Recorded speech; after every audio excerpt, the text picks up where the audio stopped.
Oh, many times students ask me, is it worth it to buy the calculator? I mean, I've been doing them by hand and it works. And I say, well, is it worth it to buy the calculator? It depends on you. It's a time money exchange. These problems can take 5 to 7 minutes by hand, and they can take a minute in a calculator. So you have to decide, is the $130 worth it to you or is it not to you? What I'm going to show you right now is I'm going to do a problem from one of my sections in this class, and I'm going to do it by hand, and then I'm going to do it in a calculator and let you decide whether it's worth the purchase to you or not. Okay, here we go.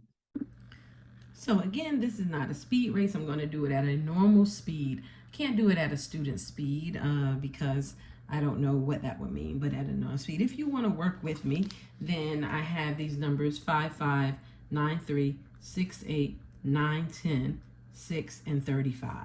I got it from our Hawks lesson. So the first thing I need to do is find the mean. So I'm going to add them all together as properly 5 plus 5 plus 9, etc., etc.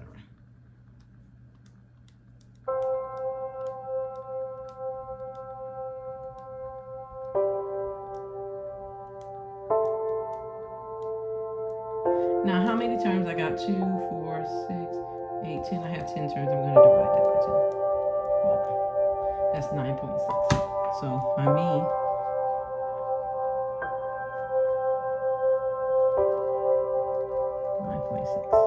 So those of you know how to do the standard deviation is each one of these minus the mean, and then you have to square them. So let's go.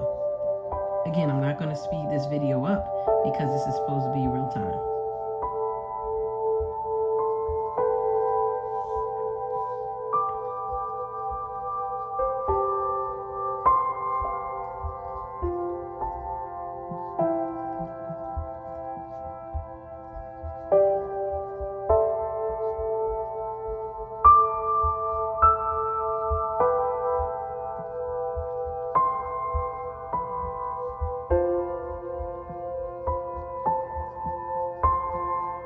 All I did was set all of those up to subtract them from the mean.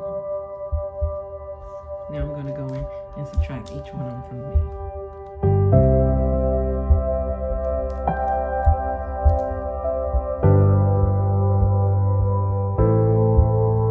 I know 9 minus 9.6, but I'm going to do it in a calculator. I was about to say what it is.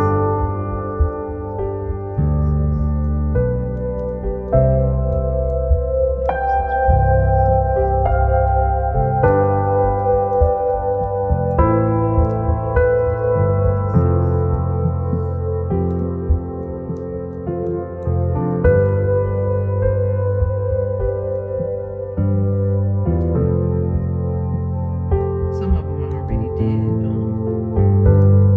like they were repeated numbers, so I didn't have to do it twice.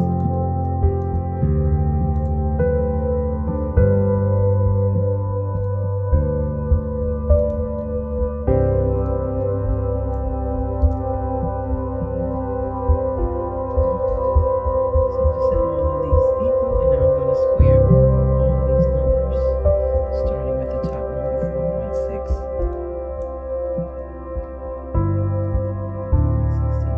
That's twice because I got 2 of those. 6 squared.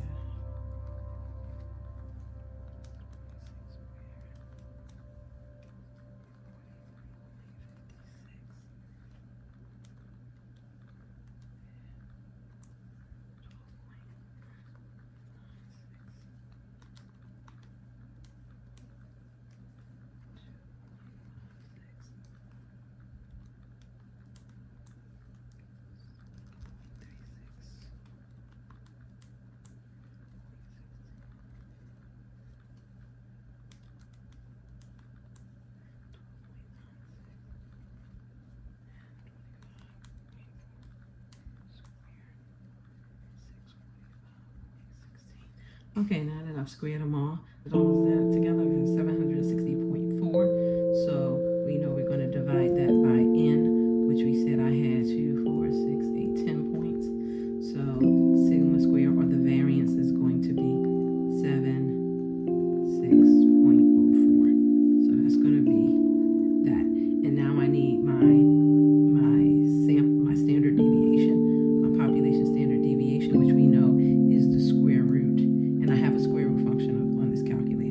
76.04. Square root of that is 8.72. So now I've done that by hand.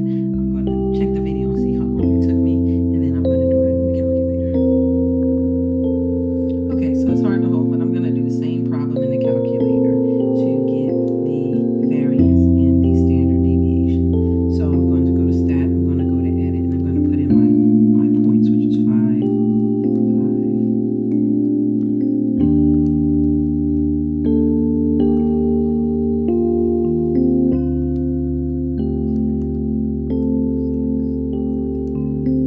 Okay, I put in my points. I'm going to back out. I'm going to go to stat. I'm going to go to calculate. I'm going to go to one variable statistics. Make sure it's in the right line. And then right there, I see that my standard deviation is 8.72, right? And now I'm going to write that down. I need to write down, sorry, on my paper. And then I'm going to find the variance. I'm going to go to variance or VARS number 5. Then I'm going to find that population standard deviation, which is number 4. And then I'm going to square it. And now 76.04. Problem is done.